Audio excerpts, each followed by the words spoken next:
Bon, comment ça va les jeunes? Bon, je sais pas si t'as vu, mais récemment j'ai sorti un court-métrage, ça s'appelle Christmas Ghost, et c'est un court-métrage d'épouvante, classique, de 5 minutes. Donc si tu l'as pas vu, tu vas le voir. Et la particularité de ce court-métrage, c'est que je l'ai fait 100% tout seul. Je l'ai écrit, je l'ai tourné, j'ai joué dedans, j'ai fait le montage et tout, j'ai tout fait. Et si aujourd'hui je fais cette petite vidéo, c'est pour te montrer qu'on peut faire des films tout seul et sans budget. Du coup, je vais donner des conseils, je vais te dire de A à Z ce qu'il faut faire pour le faire tout seul et pas se perdre, etc. Donc, on perd pas de temps, c'est parti. Oh, premier point, le script. Bah oui, avant de tourner ton histoire, il faut l'écrire. C'est con de faire des films si t'as pas d'histoire. Ça n'a pas grand intérêt tout ça. Un peu comme ma vie en fait. Qu'est-ce que je fous là?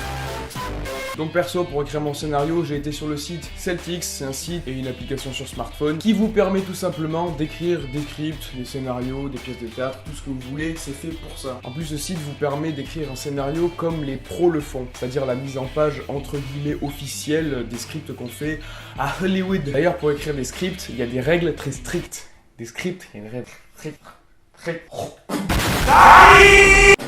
Il y a des règles très strictes. Déjà, on écrit toujours au présent, de l'indicatif. Et oui, mesdames et messieurs, je suis un prof de français.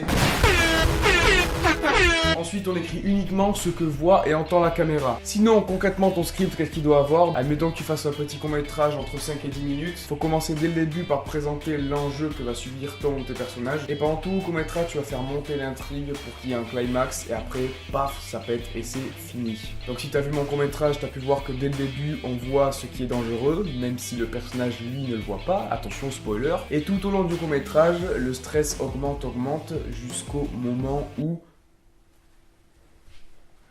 No spoil. Tu veux quoi en fait? NANI? Non, c'est conneries, moi. On passe à la deuxième partie. Allez hop hop hop.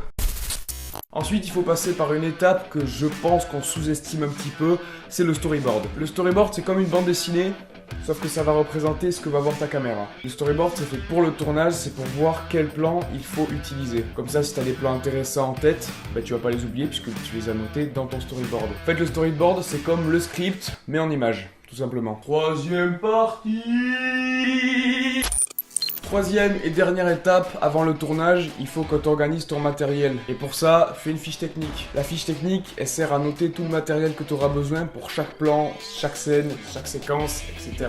Pour la faire, tu prends tout simplement ton script et tu regardes pour chaque scène et chaque plan, qu'est-ce que tu auras besoin comme matériel. On passe à la partie la plus intéressante. Le tournage, évidemment, tu l'attendais celui-ci. Du coup, tu vas prendre ton script, ton storyboard, ton matériel et tu vas aller dans le lieu de tournage que tu as repéré à l'avance et tu commences à filmer. Tout simplement. Si seulement. Non, c'est pas aussi simple. Tu vas devoir bien organiser tes lumières. Tu vas devoir refaire tes scènes plusieurs fois parce que ça aura foiré, etc. Mais il faut que tu gagnes du temps. Et pour ça, je vais te donner quelques conseils que j'ai appris lors de mon tournage. Tout d'abord, tu vas pas bouger ta caméra à chaque fois que tu veux refaire un plan. Tu poses ta caméra, tu fais toute la scène. Une fois que tu as fini toute ta scène, tu bouges la caméra, tu en fais la même chose d'un autre angle et tu fais ça pour chaque plan que tu avais dessiné dans ton storyboard. Après, par rapport au son, je te conseille de placer ton micro au niveau de la caméra. Comme on n'a pas de budget et que tu es tout seul parce que tu n'as pas d'amis un peu comme moi, tu n'auras pas de perchman sur ton tournage qui va être comme ça là.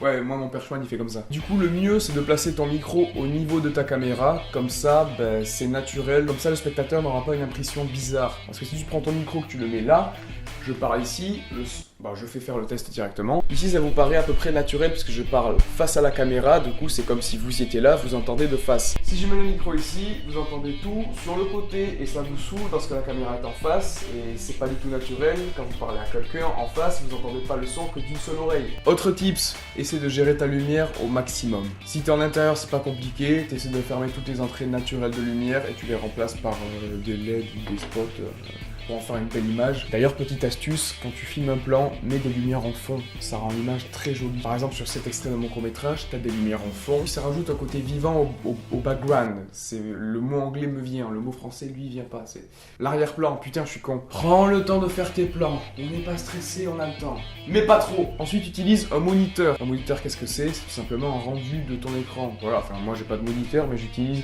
simplement mon téléphone portable qui me donne en direct ce que voit la caméra. Donc c'est très cool, je sais que je suis parfaitement cadré et que quand je me déplace ici, je suis absolument pas cadré. Et que là, je suis mal cadré. Parce qu'évidemment, quand tu es tout seul, il n'y a pas de cadreur derrière la caméra qui va vérifier si le plan est bien cadré ou pas. Voilà. Surtout, essaie de rejouer tes scènes à l'identique pour éviter les faux raccords. Comme ça, t'auras pas de mauvaises surprises au montage. Même dans les films professionnels que t'as à Hollywood, Marvel, etc., il y a toujours plein de faux raccords dans les films. Ça se voit pas toujours, mais pour limiter ça, on utilise des plans de coupe. Qu'est-ce que c'est le plan de coupe? C'est tout simplement des plans que tu peux mettre entre deux scènes pour éviter un faux raccord ou tout simplement pour rendre la scène plus vivante. Ce qui fait une excellente transition pour vous parler de l'étape suivante. Le montage! Yes! On adore! Donc le montage, évidemment il faut un logiciel, et tu vas pas utiliser Windows Movie Maker. Non, non.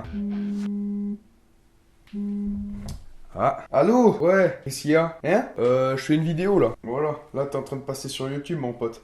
Oh! Hey, ciao, yes. C'est tout simplement un contact collègue, Gabriel Courgeot, vous connaissez sûrement, qui a joué dans Survive. Excellent. Va voir Survive si tu n'as pas vu. Où est-ce que j'en étais? Excusez-moi. Logiciel, bon payant. T'arrives pas à lire. Qu'est-ce que tu me lis, toi, là? Batterie épuisée. Nickel. La flemme de recharger ma caméra pour dire deux phrases. Oh, je vais faire des wonkuls, c'est drôle les wonkuls. Bon, du coup, pour avoir ces premières pros, t'organises tes plans comme il faut, ok? Utilise des images, sons et musiques dont t'as les droits qui t'appartiennent, soit qui sont gratuits, soit que toi t'as fait. Et un dernier conseil avant que la vidéo se termine. Abonne-toi à cette chaîne si tu veux rien louper. Il y a mon gros court-métrage qui va sortir bientôt. Bon allez, sérieusement, abonnez-vous, c'est cool. Si vous avez des avis ou des questions, c'est en commentaire de n'importe quelle vidéo, j'y répondrai. Et puis écoutez, merci de votre écoute. Et à la prochaine!